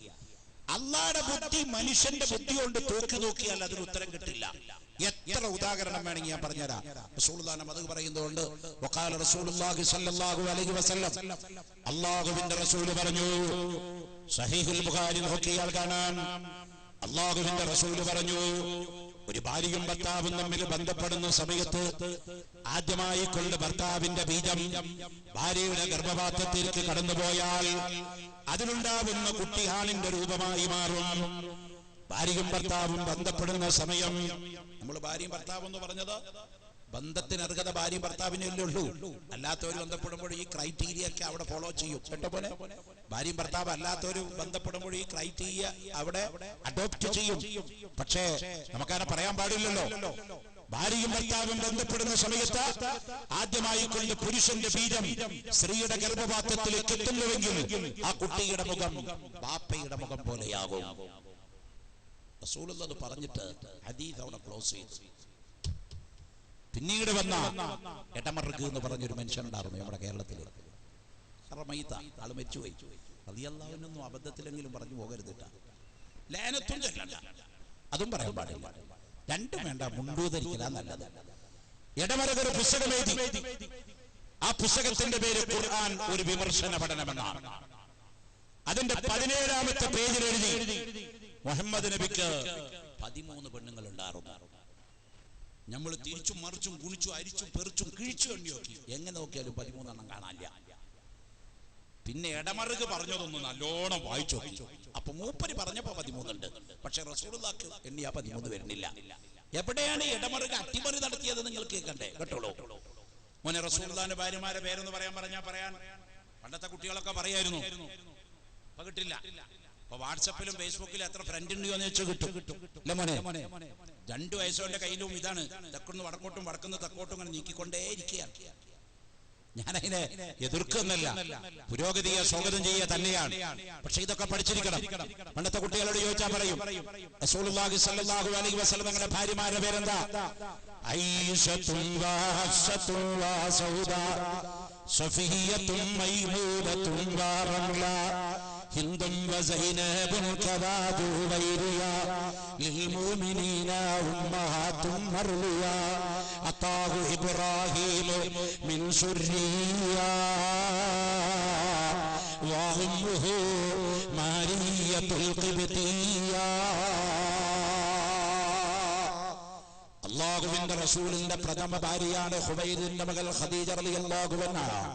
രണ്ടാമത്തെ ഭാര്യയാണ് അബൂബക്കർ സിദ്ദീഖിന്റെ മകൾ ആയിഷ റളിയല്ലാഹു അൻഹാ. ഉമർ ഫാറൂഖിന്റെ മകൾ ഹഫ്സ റളിയല്ലാഹു അൻഹാ. എന്നിങ്ങനെ തുടങ്ങി റസൂലുള്ളാഹിന്റെ ഭാര്യമാരെ എണ്ണിയിട്ട് പറഞ്ഞു, അതാഹു ഇബ്രാഹീം മിൻ സുർരിയ വ ഉമ്മുഹു മറിയത്തുൽ ഖിബ്തിയ. മുഹമ്മദ് നബിയുടെ ഭാര്യയാണ് മാരിയത്തുൽ ഖിബ്തിയ. ഇബ്രാഹിം എന്ന കുട്ടിയുടെ മാതാവാ. ചരിത്രം വലിയതാണ്, ഞാൻ അങ്ങോട്ടൊന്നും കടക്കുന്നില്ല, സമയം വളരെ പരിമിതമായതുകൊണ്ട് കേട്ടോ. മാരിയത്തുൽ ഖിബ്തിയ്യ എടമറുകിന്റെ പുസ്തകത്തിന്റെ 12ാമത്തെ പേജ് യു റീഡ്, നിങ്ങൾ വായിച്ചു നോക്കണം.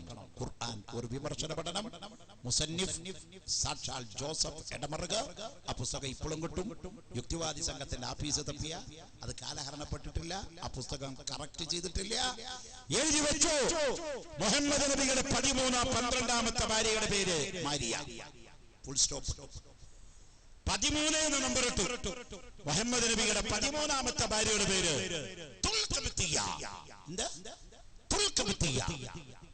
പണ്ടൊരാള് മരുന്നിന്റെ ലിസ്റ്റ് കൊടുത്ത പോലെ. നിങ്ങൾ കേട്ടിട്ടില്ല? നിങ്ങളുടെ നാട്ടിലൊക്കെ ആയുർവേദം, ഇപ്പൊ ഈ ആയുർവേദമൊക്കെ പോയി. പണ്ട് പെട്ടി മരുന്ന് ശാല ഉണ്ടാകും.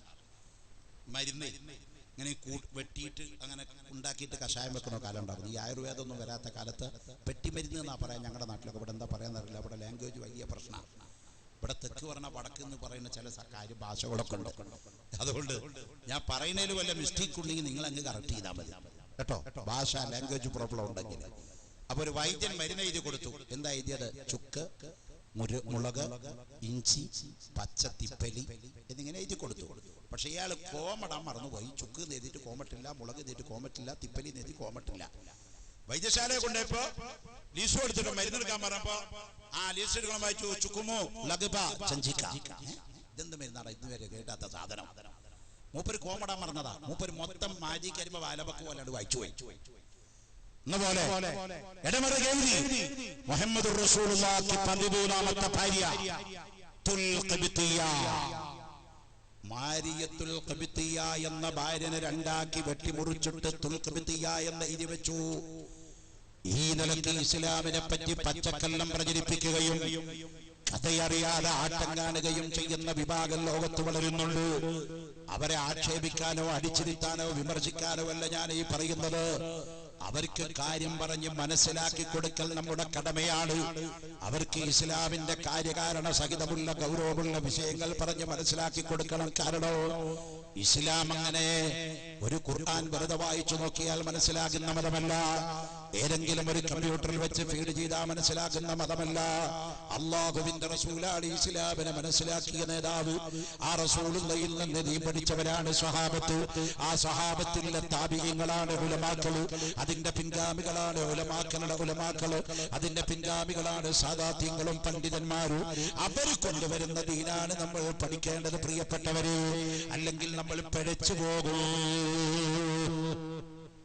ഉദാഹരണം പറഞ്ഞു തരാം. സ്വഹാബത്തിന് പോലും അബദ്ധം പറ്റിയിട്ടുണ്ട്. സ്വഹാബത്തിന് പോലും ഡയറക്റ്റ് ഖുർആൻ നോക്കിയിട്ട് അബദ്ധം പറ്റിപ്പോയിട്ടുണ്ട്. ഒരു ഹദീസിന്റെ ഒരു ആയത്തിന്റെ ഖുർആനില് അത്താഴം കഴിക്കുന്നതിന്റെ സമയത്തെ സംബന്ധിച്ച് അല്ലാഹു പറഞ്ഞത് ഖൈത്തുൽ അബിയൽ ഖൈത്തുൽ അസ്വദ്. രണ്ട് പ്രയോഗം ഖുർആനിൽ പറഞ്ഞു. ഖൈത്തുൽ അബിയൽ ഖൈത്തുൽ അസ്വദ്. കറുത്ത നൂല് വെളുത്ത നൂല്. കറുത്ത നൂലിൽ നിന്ന് വെളുത്ത നൂല് വേർതിരിയുന്നത് വരെ നിങ്ങൾക്ക് റമദാൻ മാസത്തിൽ ഭാര്യമാരോട് ബന്ധപ്പെടാം, അത്താഴം കഴിക്കാം, സുഖഭോഗങ്ങളൊക്കെ അനുഭവിക്കാം. ഖൈത്തുൽ അബിയൽ ഖൈത്തുൽ അസ്വദ് എന്നാ പറഞ്ഞത് അവിടെ. സ്വഹാബത്ത് ഇത് കേട്ടപ്പോ എന്ന് മനസ്സിലാക്കി. കറുത്ത നൂലിൽ നിന്ന് വെളുത്ത നൂല് വേർതിരിയാന്ന് പറഞ്ഞാൽ കുറച്ച് സ്വഹാബത്ത് കുറച്ച് കറുത്ത നൂലെടുത്തു വെളുത്ത നൂലെടുത്ത് കൂട്ടിക്കെട്ടി. രാത്രി കിടന്നുറങ്ങുമ്പോ തലയാണ്ട തോട്ടിൽ വെച്ചു.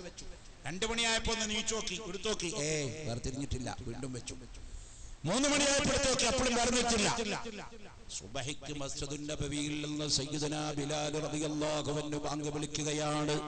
അസ്സലാത്തു ഖൈറും മിനൻ നൗം. പിന്നെ ഭക്ഷണം കഴിക്കാൻ പാടുണ്ടോ? വെള്ളം കുടിക്കാൻ പാടുണ്ടോ? ആ സ്വഹാബത്ത് റസൂലുള്ളാഹിന്റെ മുമ്പിൽ ചെന്നിട്ട് പറഞ്ഞു, യാ റസൂലല്ലാഹ്, അറബി ഭാഷ കലക്കി കുടിച്ച സഹാബത്താണ്. ചെറുപ്പം മുതൽ അറബി പറഞ്ഞു പഠിച്ച സഹാബത്താണ്. ഖൈത്തുൽ അബിയദ് എന്ന് പറഞ്ഞതിന്റെ അർത്ഥമറിയാത്തവരല്ല. പക്ഷേ അല്ലാഹ് ഉദ്ദേശിച്ചത് എന്താണെന്ന് അറിയണമെങ്കിൽ അല്ലാഹുവിന്റെ റസൂല് പറഞ്ഞു കൊടുക്കണം. സ്വഹാബത്തിനോട് റസൂലുള്ള പറഞ്ഞു, സഹാബാക്കളെ, ഇവിടെ കറുത്ത നൂല് കൊണ്ടുള്ള പരാമർശം നടത്തിയിരിക്കുന്നത് രാത്രിയെ പറ്റിയാണ്. വെളുത്ത നൂല് കൊണ്ടുള്ള പരാമർശം നടത്തിയിരിക്കുന്നത് പകലിനെ പറ്റിയാണ്. അഥവാ രാത്രിയിൽ നിന്ന് ഫജ്ർ സാദിഖ് എന്ന് പറയുന്ന സുപ്രഭാത നക്ഷത്രം പൊട്ടി വിടർന്നാൽ, ഫജ്ർ സാദിഖ് എന്ന് പറയുന്ന സുപ്രഭാത നക്ഷത്രം പൊട്ടി വിടർന്നാൽ പിന്നെ നിങ്ങൾ ഭക്ഷണം കഴിക്കരുത്. അതുവരെ ഭാര്യമാരോട് ബന്ധപ്പെട്ടോളൂ, അതുവരെ ചായ കുടിച്ചോളൂ, അതുവരെ ഭക്ഷണം കഴിച്ചോളൂ.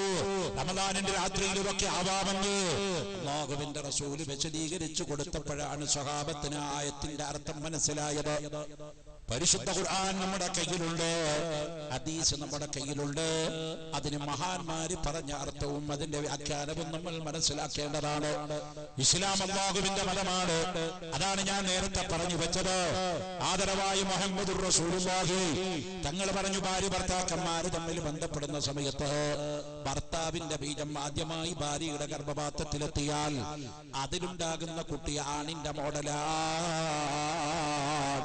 നേരെ മറിച്ചോ, ഭർത്താവിന്റെ ബീജമല്ല ആദ്യമായി കൊണ്ട് ഭാര്യയുടെ ഗർഭപാത്രത്തിൽ സ്വയം ബീജം തന്നെ സ്ഖലിച്ചിട്ട് അത് തന്നെ ഭാര്യയുടെ ഗർഭപാത്രത്തിലേക്ക് സ്വയം എത്തിയാലോ അതിലുണ്ടാവുന്ന കുട്ടി ഉപ്പയുടെ മോഡലല്ല എന്ന് റസൂലുള്ളാഹി പറഞ്ഞ ഹദീസിന്റെ മറ്റൊരർത്ഥം വേണമെങ്കിൽ കൽപ്പിക്കാം.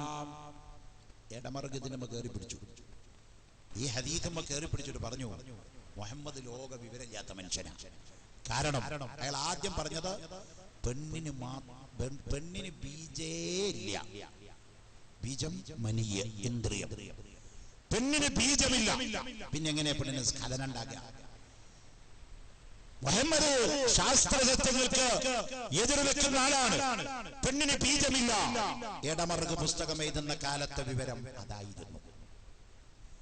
പക്ഷേ 2015 ബയോളജി പഠിപ്പിക്കുന്ന സാറിനെ വിളിച്ചിട്ട് ഒരുക്കൂ, സാർ പെണ്ണിന് ബീജുണ്ടോ? സാർ പറയും പെണ്ണിന് ബീജുണ്ട്. സ്ഖലനുണ്ടോ? സ്ഖലനമുണ്ട്. പക്ഷെ ഒരു കാര്യമില്ല, എന്താ? കുട്ടിയെ ഉൽപ്പാദിപ്പിക്കപ്പെടാനുള്ള കഴിവ് പുരുഷ ബീജത്തിന് മാത്രമേ ഉള്ളൂ, പ്രത്യുൽപാദനത്തിനുള്ള കഴിവ്.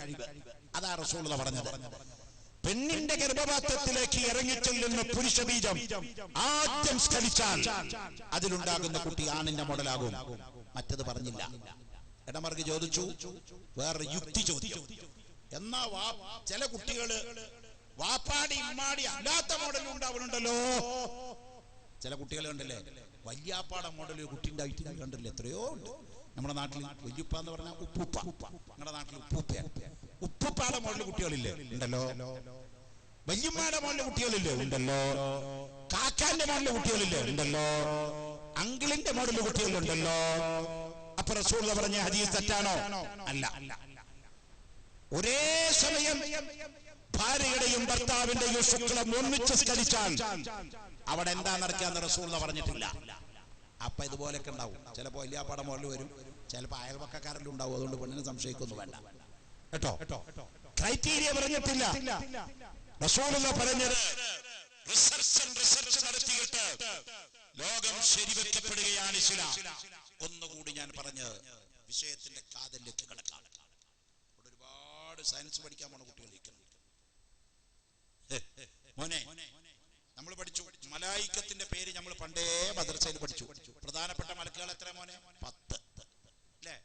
11 നമ്മൾ എഴുതി ചേർത്തിട്ടില്ലല്ലോ. ഇല്ല, ഇത് സമസ്തയുടെ പുസ്തകത്തിലും ഇല്ല. സുന്നി വിദ്യാഭ്യാസ ബോർഡായാലും സമസ്തകളുടെ ജമിയത്തിലും മേലും രണ്ടും ഒന്ന് തന്നെയാണ്. സംഘടനാപരമായ ഒരു അഭിപ്രായ വ്യത്യാസം നേരത്തെ പള്ളങ്കോട് ഉസ്താദ് പറഞ്ഞ പോലെ വന്നുപോയി. അത് വലിയ അത്ഭുതമൊന്നുമില്ല. കാരണം ഇസ്ലാമിൽ 4 മദ്ഹബുണ്ട്: ഹനഫി, ഷാഫി, ഹംബലി, മാലിക്കി. 4ഉം സത്യാണ്. ഹംബലി മദ്ഹബ് മോശാന്ന് പറയാൻ പാടുണ്ടോ? ഷാഫി മദ്ഹബ് പോക്കാതെ പറയാൻ പാടുണ്ടോ? തീർച്ചയായിട്ടും ഇല്ല. അബൂ ഹനീഫയ്ക്ക് വിവരമില്ലാന്ന് പറഞ്ഞവന് ലോകത്തെ ഏറ്റവും മന്ദബുദ്ധിയല്ലേ? അല്ലാഹുവിന്റെ റസൂൽ പറഞ്ഞില്ലേ, ലോകത്തിൽ പണ്ഡിതൻ വരാനുണ്ട്, ഇൽമു കൊണ്ട് ലോകം നിറയ്ക്കുന്ന പണ്ഡിതൻ വരുമെന്ന് റസൂലുള്ളാഹി പറഞ്ഞ ഹദീസ് അബൂ ഹനീഫയെ പറ്റിയാണെന്ന് ഹദീസിന്റെ മഹാന്മാർ രേഖപ്പെടുത്തി വെച്ചു. അത്രയും വലിയ പണ്ഡിതനാണ് അബൂ ഹനീഫ റളിയല്ലാഹു അൻഹു. അബൂ ഹനീഫയുടെ ശിഷ്യനാണ് ഇമാം മാലിക് റളിയല്ലാഹു അൻഹു. മാലിക് ഇമാമിന്റെ ശിഷ്യനാണ് ഷാഫി ഇമാം റളിയല്ലാഹു അൻഹു.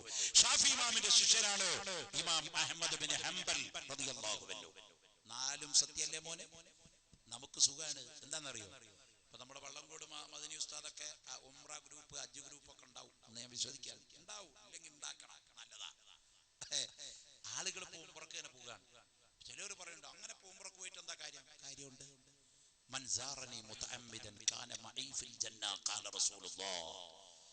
ആരെങ്കിലും എന്നെ സിയാറത്ത് ചെയ്യണമെന്ന് ആഗ്രഹിച്ച എന്റെ മദീനയിൽ എന്നെ കാണാൻ വന്നാൽ കാന മഈ ഫിൽ ജന്ന, അവൻ എന്റെ കൂടെ സ്വർഗ്ഗത്തിലാണ്. മുത്ത് മുസ്തഫ മുഹമ്മദുർ റസൂലുള്ളാഹ്. അപ്പൊ മൻ ദല്ല അലാ ഖൈരിൻ ഫലഹു അജ്റു മിസ്ലി ഫാഇലിഹി.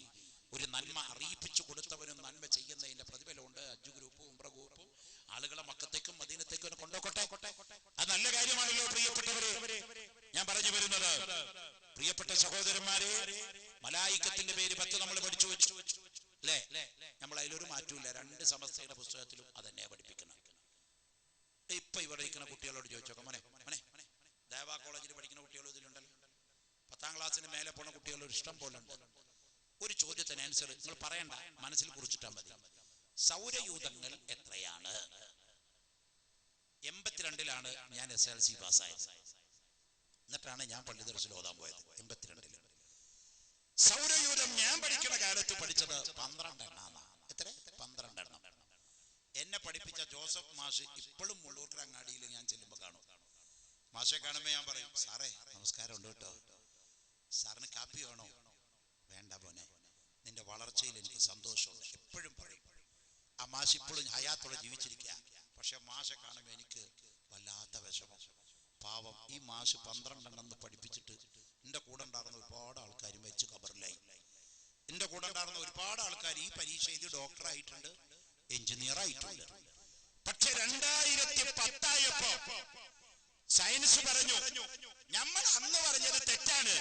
സൗരയൂഥം 12 എണ്ണല്ല, 10 എണ്ണുള്ളൂ. 2 എണ്ണത്തിനെ പുറത്താക്കി. ഏതിനൊക്കെയാ പുറത്താക്കി? നെപ്റ്റ്യൂണിനെയും പ്ലൂട്ടോയിനെയും പുറത്താക്കി. ബാക്കിയുള്ളതിന്റെ പേര് ഞാൻ എണ്ണണില്ല. ബുധൻ, ശുക്രൻ, വ്യാഴം, നെപ്റ്റ്യൂൺ, പ്ലൂട്ടോ എന്ന് പറഞ്ഞ് കുറെ എണ്ണുണ്ടല്ലോ. അതിന് 2 എണ്ണം സൗരയൂഥത്തിൽ നിന്ന് പുറത്താക്കി. ഇപ്പൊ ശാസ്ത്രം പറയുന്ന സൗരയൂഥം 10 എണ്ണേ ഉള്ളൂ. 2016 ആകുമ്പോ ആരൊക്കെ ഔട്ടാക്കാന്ന് ISROയുടെ ചെയർമാൻ രാധാകൃഷ്ണനോട് വിളിച്ചു ചോദിക്കേണ്ടി വരും. ഇതാ ശാസ്ത്രം. ഇനി രണ്ടാമതൊന്നു കൂടി പറയാം. ഇപ്പോഴത്തെ ക്രിസ്ത്യൻ ലോകത്തിന്റെ അധിപനായ വത്തിക്കാനിന്റെ ഭരണാധികാരിയായ മഹാനായിരിക്കുന്ന മാർപ്പാപ്പ ഫ്രാൻസിസ് മാർപ്പാപ്പ, അദ്ദേഹം അടുത്ത സമയത്ത് ഒരു സ്റ്റേറ്റ്മെന്റ് നടത്തി. മുസ്ലിങ്ങൾ തീവ്രവാദികളല്ല. സ്വാഗതം മാർപ്പാപ്പ, അങ്ങേക്ക് സ്വാഗതം. ആ പ്രസ്താവനയെ ഇരുകൈയിൽ നെറ്റി സ്വാഗതം. അങ്ങേക്കെങ്കിലും മനസ്സിലായല്ലോ ഈ കാര്യം. ഞാൻ പറഞ്ഞു വരുന്നത്, ആ മാർപ്പാപ്പ സ്ഥാനം ഏറ്റെടുത്ത ഉടനെ അദ്ദേഹം പറഞ്ഞു, ശാസ്ത്രം സത്യമാണ് മക്കളെ, ശാസ്ത്രം പറയുന്നത് നിങ്ങൾ വിശ്വസിച്ചു കൊള്ളണം. എന്താണ് ശാസ്ത്രം സത്യമാണെന്ന് അദ്ദേഹം പറയുന്നത്? അദ്ദേഹം പറയാനുണ്ടായ കാരണം, ഡാർവിൻ എന്ന് പറയുന്ന അമേരിക്കക്കാരൻ പറയുന്നു, മനുഷ്യനുണ്ടായിട്ട് 50,000 കൊല്ലമേ ആയിട്ടുള്ളൂ. 50,000 കൊല്ലം മുമ്പ് നമ്മുടെ പിതാക്കന്മാരൊക്കെ കൊരങ്ങന്മാരായിരുന്നു. ആ കൊരങ്ങന്മാരിൽ നിന്ന് പരിവർത്തനം ചെയ്തിട്ടാണ് മനുഷ്യനുണ്ടായതെന്ന് ഡാർവിൻ എന്ന് പറയുന്ന അമേരിക്കക്കാരനായ നരവംശ ശാസ്ത്രജ്ഞൻ പറഞ്ഞു. നമ്മുടെ പുസ്തകത്തിലൊക്കെ അതാണ് പഠിപ്പിച്ചുകൊണ്ടിരിക്കുന്നത്. ഇപ്പോഴും പഠിപ്പിച്ചുകൊണ്ടിരിക്കുന്നതാണ്. വത്തിക്കാനിന്റെ നേതാവ് ഇപ്പോഴത്തെ ഫ്രാൻസിസ് മാർപ്പാപ്പ പറഞ്ഞു, ഡാർവിൻ പറഞ്ഞത് സത്യമാണ്. മനുഷ്യണ്ടായിട്ട് ഇവിടൊക്കെ നിങ്ങൾ നല്ലോണം മനസ്സിലാക്കിയേക്കണം. മനുഷ്യണ്ടായിട്ട് 50,000 കൊല്ലായിട്ടുള്ളൂ. മാർപ്പാപ്പ അധികാരം ഏറ്റെടുത്ത ഉടനെ ആദ്യം നടത്ത പ്രസ്താവന അതാ. നല്ലോണം ഓർമ്മയുണ്ട് എനിക്ക്. പത്രത്തിന്റെ കയ്യിലും ദേ കിടക്കണം പൊടി പോലും. സൗദി അറേബ്യയിലെ മക്കയുടെ അപ്പുറത്ത് കാണുന്ന ഒരു പർവ്വതാണ് ജബൽ കഅബ. ആ ജബൽ കഅബയുടെ മറുഭാഗത്ത് ലണ്ടനിലെ ആർക്കിയോളജിക്കൽ വകുപ്പ് വന്ന് സർവേ നടത്തി കുഴിച്ചെടുത്തപ്പോ ഒരു മനുഷ്യന്റെ അസ്ഥികൂടം കിട്ടി. 22 അടി നീളം. കൊണ്ടുപോയിട്ട് സൗദിയിലല്ല പരിശോധിച്ചത്, ലണ്ടനിലെ ആർക്കിയോളജിക്കൽ വകുപ്പിന്റെ ലബോറട്ടറിയിൽ ടെസ്റ്റ് ചെയ്തു. പഴക്കം 1,60,000. 1,60,000 കൊല്ലം മുമ്പേ സൗദി അറേബ്യയിൽ മനുഷ്യൻ ജീവിച്ച തെളിവ് അമേരിക്കയ്ക്ക് കൈമാറുന്നത് ജബൽ കഅബയിൽ നിന്നാണ്. മാർപ്പാപ്പ പറഞ്ഞത് ഞാൻ കുറ്റം പറയല്ല പൊന്നു തിരുമേനി, ശാസ്ത്രം സത്യമാണ്. മനുഷ്യരുണ്ടായിട്ട് 50,000 കൊല്ലം ആയിട്ടുള്ളൂ എന്ന് പറഞ്ഞ ഡാർവിന്റെ സിദ്ധാന്തം സത്യമാണെന്ന് പറഞ്ഞ് വാ തുറന്ന് കൂട്ടുന്നതിന് മുമ്പേ സൗദിയുടെ മലയടിവാരത്തുനിന്ന് കുഴിച്ചൊടുക്കപ്പെട്ടു 1,60,000 കൊല്ലം പഴക്കമുള്ള മനുഷ്യന്റെ അസ്ഥിപഞ്ജരം. ആരാ തോറ്റത്? നമ്മള് ക്വാളിഫിക്കേഷനും നമ്മുടെ ഉസ്താദുമാർക്കൊക്കെ എപ്പോഴാണല്ലോ B.Ed, M.Ed, B.Tech, U.Tech ഒക്കെ തുടങ്ങിയത്. പണ്ട് നമ്മുടെ ഉസ്താദുമാര് ഈ ഫാലു എന്ന് പറഞ്ഞ് ചൊറിഞ്ഞുറിഞ്ഞുറിഞ്ഞുറിഞ്ഞു പഠിച്ചുണ്ടാക്കിയ ഉസ്താദുമാർ അവരെ ഉയരപ്പുള്ള വൈദ്യന്മാർക്ക് ഇല്ലാട്ടോ. ഈ കയ്യിന്റെ ഇടയിൽ ഫാല പറയുമ്പോൾ 4 ചൊറിഞ്ഞിട്ട് ഇങ്ങനെ ബുദ്ധിമുട്ടി പഠിച്ചിട്ട് ഈ നാമും സർഫും പഠിച്ചിട്ട് നല്ല തറോയിട്ട് പഠിച്ചിട്ട് നല്ല ഇൽമുള്ള നല്ല ഉഖ്റവിയായ ആലിമ്യങ്ങളായി പോയ ഉസ്താദുമാര് അവര് പണ്ടേ നമ്മുടെ മദ്രസയില് സമസ്തയുടെ മദ്രസയിൽ പഠിപ്പിച്ചു.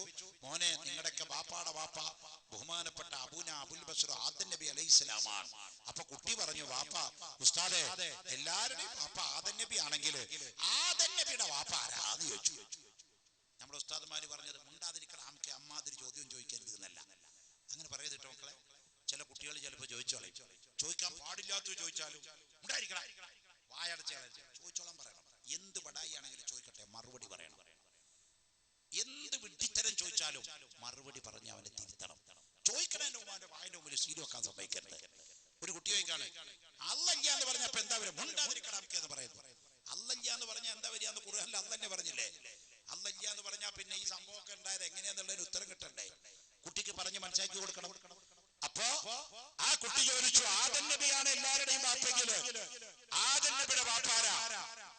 നമ്മൾ പറഞ്ഞു നമ്മളല്ല. വഖാല റസൂലുള്ളാഹി സ്വല്ലല്ലാഹു അലൈഹി വസല്ലം, ലോകത്തിന്റെ നേതാവ് റസൂലുള്ള പറഞ്ഞു, കുല്ലുക്കും മിൻ ആദം, നിങ്ങളൊക്കെ ആദമിന്റെ മക്കളാണ്. ആദം നബിയോ വാദമു മിനത് തുറാബ്, ആദമീ കിടക്കുന്ന ഒരു പിടി മണ്ണിൽ നിന്നാണ്. 1400 കൊല്ലം മുമ്പ് ഹബീബ് മുഹമ്മദുർ റസൂലുള്ളാഹി തങ്ങൾ പറയുന്നു, മനുഷ്യനെ അല്ലാഹു ആദ്യം സൃഷ്ടിച്ചത് മണ്ണിൽ നിന്നാണ്. ക്ലോണിംഗ് ആണ്. 2009 ആദ്യമായി കൊണ്ട് ക്ലോണിംഗ് കണ്ടുപിടിക്കുന്നത്. ക്ലോണിംഗ് എന്ന് പറഞ്ഞാൽ എന്താണ്? മനുഷ്യന്റെ ബീജമില്ലാതെ കോശം കുത്തിയെടുത്തുകൊണ്ട് ഒരാളെ പോലെ 100 ആളെ ഉണ്ടാക്കുന്ന ശാസ്ത്രവിദ്യയാണ് ക്ലോണിംഗ്. പക്ഷേ ക്ലോണിംഗ് നടത്തണമെങ്കിൽ ഉമ്മ വേണം, അല്ലെങ്കിൽ ബാപ്പ വേണോ? മനുഷ്യൻ വേണോ? എന്നാൽ മനുഷ്യന്റെ മനുഷ്യന്റെ ഉത്ഭവം സമ്പൂർണ്ണ ക്ലോണിംഗ് ആണ്. ആദം നബി അലൈഹിസ്സലാമാണ്. ബാപ്പയില്ലാതെ ഉമ്മയില്ലാതെ പഠിച്ച ആദ്യത്തെ വ്യക്തി ആദം നബിയാണെന്ന് ലോകത്ത് പരിചയപ്പെടുത്തുന്നത് ആരാണ്? അഷ്റഫുൽ ഖൽഖ് മുഹമ്മദുർ റസൂലുള്ളാഹി തങ്ങളാണ്. നമ്മളൊക്കെ മനുഷ്യന്റെ മക്കളാണ്, നമ്മളാരും കുരങ്ങിന്റെ മക്കളല്ല. റസൂലുള്ള പറഞ്ഞു.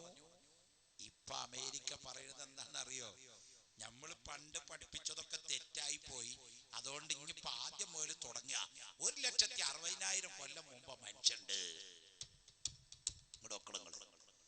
പറഞ്ഞത് മുഴുവൻ ശാസ്ത്രം മാറ്റിയപ്പതാ ഓൻ പുതപ്പിടൽ തുടങ്ങി. എന്താ വെച്ചാൽ മഴ എന്തോ ചാർന്നുണ്ട് ഒന്നുമില്ല മോനെ.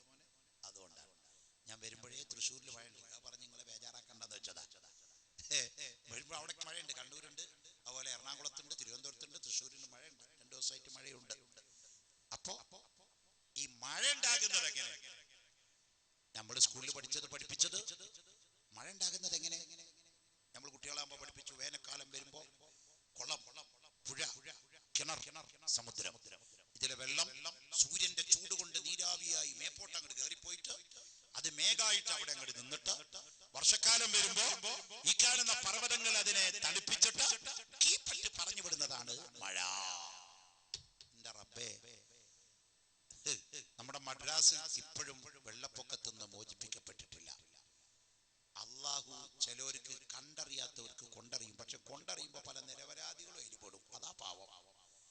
നമ്മുടെ കേരള സർക്കാർ ജയലളിതയോട് 1000 വട്ടം പറഞ്ഞു, പുരട് തലൈവി, ഈ മുല്ലപ്പെരിയാർ ഞാനും പൊട്ടിയാല് 38 ലക്ഷം ജനങ്ങൾ വെള്ളത്തിലാകുമെന്ന് പറഞ്ഞപ്പോ ജയലളിത പറഞ്ഞു, പിന്നെ അങ്ങനെ അങ്ങ് ഒഴിച്ചു പോകാത്ത പോട്ടെ. അള്ളാഹു അപ്പത്തെ കണ്ടാല് പറഞ്ഞ പോലെ വരമ്പത്താ കൂലി. ഒരൊറ്റ മഴയെ പെയ്തുള്ളൂ. ചെന്നൈ എന്ന് പറഞ്ഞ നഗരം ഭൂമിയിൽ എയർകോപ്റ്ററിൽ പോണം പിന്നെ കാണണമെങ്കിൽ. ചിലര് പർവ്വതത്തിന്റെ മുകളിലിരിക്കുന്ന പോലെ കോടിക്കണക്കിന് രൂപ ATM-ലുണ്ട്. ഒരു തുള്ളി വെള്ളത്തിന് ഗതിയില്ലാതെ മദ്രാസിന്റെ കെട്ടിടത്തിന്റെ മുകളിൽ നിന്നുകൊണ്ട് കരഞ്ഞ് കാല് പിടിക്കുന്ന മുതലാളിമാരുടെ നിസ്സഹായ അവസ്ഥയാണ്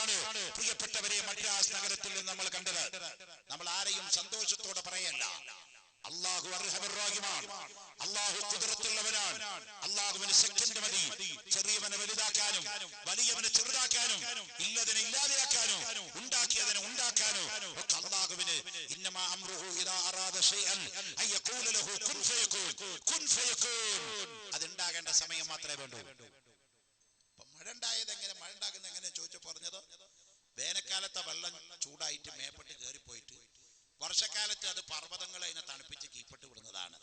അത് എഴുതിയിട്ട് കളക്ടറായി, SP ആയി, IG ആയി, ചീഫ് സെക്രട്ടറി ആയി, പലതുമായി. പലരും അത് റിട്ടയർഡായി, പലരും അത് പഠിച്ച് കവറിലും പോയി. ഇപ്പൊ നമ്മുടെ ശാസ്ത്രജ്ഞന്മാരെ വിളിച്ചിട്ട് തിരുവനന്തപുരത്തുണ്ട് സെസ് എന്ന് പറഞ്ഞിട്ട് ഒരു കോളേജ്, ശാസ്ത്രജ്ഞന്മാര് അവര് 30,000 ആൾ അവിടെ ഉണ്ട്. 30,000 1 2 എന്നല്ല. അവരോട് വിളിച്ചു ചോദിക്കാം, ഹലോ മഴ ഉണ്ടാകുന്നത് എങ്ങനെ സാറേ? മറുപടി കേട്ടോളണം. സാറ് പറയും, മോനെ മഴയുണ്ടാകുന്നത് വേനൽക്കാലത്തെ വെള്ളം മേപ്പെട്ട് പോയിട്ട് കീപ്പെട്ട് വരുന്നതല്ല, ആകാശത്തിന്റെ പ്രത്യേകമായിരിക്കുന്ന സ്ഥലത്ത് കോടാനക്കോടി കോടി കോടി കോടി കോടി million billion billion billion billion billion കിലോമീറ്ററുകൾ മേഘത്തിന്റെ ഗാഢഊണുകൾ നിരന്ന് കിടക്കുകയാണ്. ആ ഗോളൂണുകളിൽ വിള്ളലുണ്ടാകുമ്പോഴാണ്, ആ മേഘങ്ങൾ പരസ്പരം കൂട്ടിമുട്ടുമ്പോഴാണ് മഴയുണ്ടാകുന്നത്. എന്തേ തിരുത്താനുള്ള കാരണം പരിശുദ്ധ ഖുർആൻ 1400 കൊല്ലം മുമ്പ് വിളിച്ചു പറഞ്ഞു, വഅൻസൽനാ മിനസ്സമായി, വഅൻസൽനാ മിനസ്സമായി, ആകാശത്തുനിന്ന് വെള്ളം തരുന്നവനാണ് ഞാൻ. കാരണം എന്താണെന്നോ, ഒരു വിവരമുള്ള മനുഷ്യൻ കണക്കെടുപ്പ് നടത്തിയതാണ്. കള്ളി പുറത്തായത് 1 കൊല്ലം വെള്ളം കയറി പോകുന്നതിന്റെ കണക്കയാൾ എടുത്തു നോക്കി. ആ കൊല്ലം മഴ പെയ്യുന്നതിന്റെ കണക്കയാൾ എടുത്തു നോക്കി. കയറിപ്പോയ വെള്ളത്തിന്റെ 10 ഇരട്ടി വെള്ളമാണ് സുബ്ഹാനല്ലാഹ് വർഷക്കാലത്ത് ഇറങ്ങി വരുന്നത്. സുബ്ഹാനല്ലാഹ്, ഞെട്ടിപ്പോയി. കയറിപ്പോയ വെള്ളത്തിന്റെ 10 ഇരട്ടി വെള്ളമാണ് വർഷക്കാലത്ത് ഇറങ്ങി വരുന്നത്. അല്ലാഹു റബ്ബുൽ ഇസ്സത്തിന്റെ ഖുദ്റത്താണ് മഴ. അതാണ് അല്ലാഹു ചോദിച്ചത്, അഅൻതും അൻസൽതുമൂഹു മിനൽ മുസ്നി അം നഹ്നുൽ മുൻസിലൂൻ. മേഘപാളികളിൽ നിന്ന് വെള്ളം ഇറക്കി തരുന്നവൻ ഞാനാണോ നിങ്ങളാണോ? അർഹമുർറാഹിമായ റബ്ബിന്റെ മതമാണ് ഇസ്ലാം. ഞാൻ പറഞ്ഞു വന്നത്, ഇസ്ലാം പറഞ്ഞത് മനസ്സിലാകാത്ത ചില വിവരദോഷികള് അപ്പ പ്രതികരിച്ചിട്ടുണ്ട്. ഒരു ഉദാഹരണം കൂടി ഞാൻ പറഞ്ഞു തരാം. ലോകത്തിന്റെ നേതാവ് അഷ്റഫുൽ ഖൽഖ് സയ്യിദുൽ വറ റഹ്മത്തുൽ ലിൽ ആലമീൻ മുസ്തഫ നബി മുഹമ്മദുർ റസൂലുള്ളാഹി സ്വല്ലല്ലാഹു അലൈഹി വസല്ലമ തങ്ങളുടെ ഒരു ഹദീസ് ഞാൻ എത്രയോ വട്ടം പറഞ്ഞതാണ്. എങ്കിലും എന്റെ വായിൽ പുതിയതായി കേൾക്കാത്ത കുറെ കുട്ടികൾ ഇവിടെയുണ്ട്. അവർക്കൊന്ന് ഓർമ്മപ്പെടുത്താനും മറ്റുള്ളവരെ ഒന്ന് അറിയിക്കാനും വേണ്ടി പറയാണ്. സ്വഹീഹുൽ ബുഖാരിയുടെ ഹദീസ് നോക്കിയാൽ കാണാം, അല്ലാഹുവിന്റെ റസൂൽ പറയുന്നു, ഇദാ വഖഅ ഫീ അഹദി ഇനായിക്കും, നിങ്ങളിൽ നിന്ന് ആരെങ്കിലും കുടിക്കുന്ന പാത്രത്തിൽ വീണാൽ, അസ്ബാബ്, ഒരു ഈച്ച വീണ് കഴിഞ്ഞാൽ, അല്ലാഹുവിന്റെ റസൂൽ പറഞ്ഞു, മോനെ നിങ്ങൾ കുടിക്കാൻ വേണ്ടി ഒരു ഗ്ലാസ് പാല് വെച്ച, ഒരു ഗ്ലാസ് ചായ വെച്ച, ഒരു ഗ്ലാസ് ജ്യൂസ് വെച്ച, ഒരു ഗ്ലാസ് പച്ചവെള്ളം വെച്ച, പെട്ടെന്ന് അതിൽ അപ്രതീക്ഷിതമായി ഒരു ഈച്ച വന്ന് വീണാൽ എന്ത് ചെയ്യണം? ഇസ്ലാം പറഞ്ഞു, അതിന്റെ ശുദ്ധീകരണത്തിന്റെ പോളിസി പറഞ്ഞു, പേടിക്കണ്ട, ആ ഈച്ചനെ പിടിച്ച് വെള്ളത്തിൽ നിന്ന് പൊക്ക, പൊടിമുക്ക, പൊക്ക, മുക്ക, പൊക്ക, മുക്ക, പൊക്ക, മുക്ക, പൊക്ക, വലിച്ചു പുറത്തേക്ക് ഇടുക, എന്നിട്ട് വെള്ളം കുടിക്കാം. ഇത് പറഞ്ഞപ്പോ അന്നത്തെ പ്രതിപക്ഷ നേതാവ് പറഞ്ഞു, അച്യുതാനന്ദൻ അല്ലാട്ടോ, അതൊക്കെ ടെമ്പററി പ്രതിപക്ഷ നേതാവാ, സാക്ഷാൽ പ്രതിപക്ഷ നേതാവ് ലഅനത്തുല്ലാഹി അബീ ജഹൽ. മൂബത്ത പറയുന്നതിന് മുമ്പ് ഖബറിനെ മുന്തിക്കൽ വാജിബായ ചില സ്ഥലത്തിൽപ്പെട്ടതാണ് ഇത്. അബൂജഹലിന്റെ പേര് പറയുന്നതിന് മുമ്പ് ലഅനത്ത് മുന്തിക്കണം കേട്ടോ. ലഅനത്തുല്ലാഹി അബീ ജഹൽ.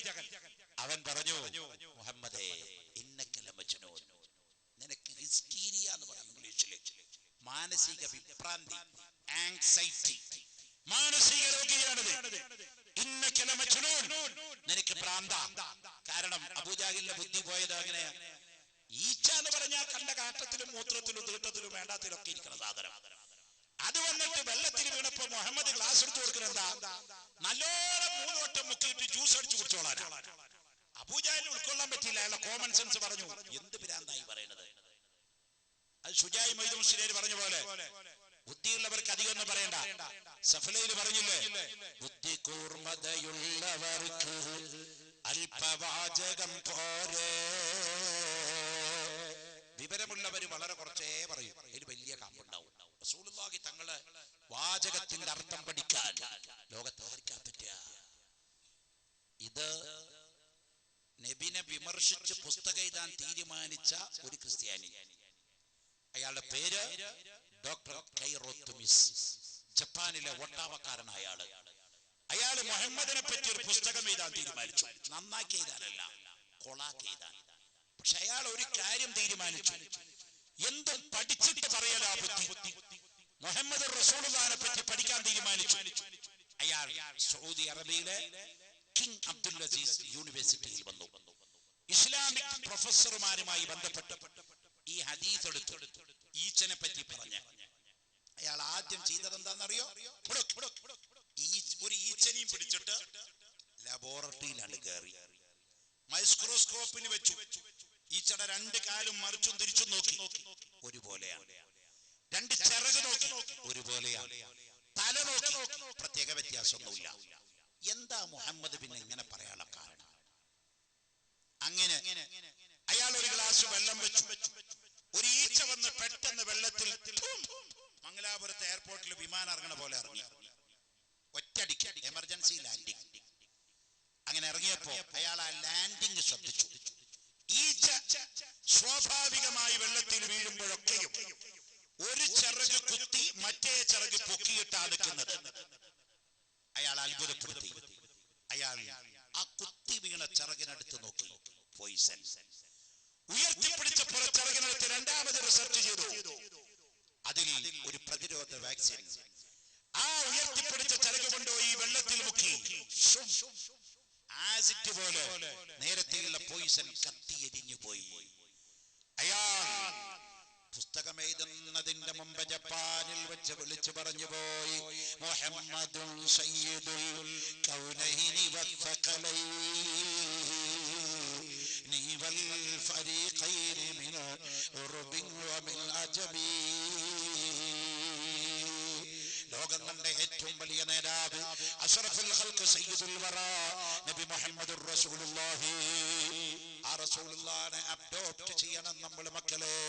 ആ റസൂലുള്ളാഹിനെ സ്വീകരിക്കണമെന്ന് പറഞ്ഞ് ഡോക്ടർ കൈറോ തുമീസ് എന്ന് പറഞ്ഞ ക്രിസ്ത്യാനി ഇസ്ലാം മതത്തിലേക്ക് കടന്നു വരികയാണ്.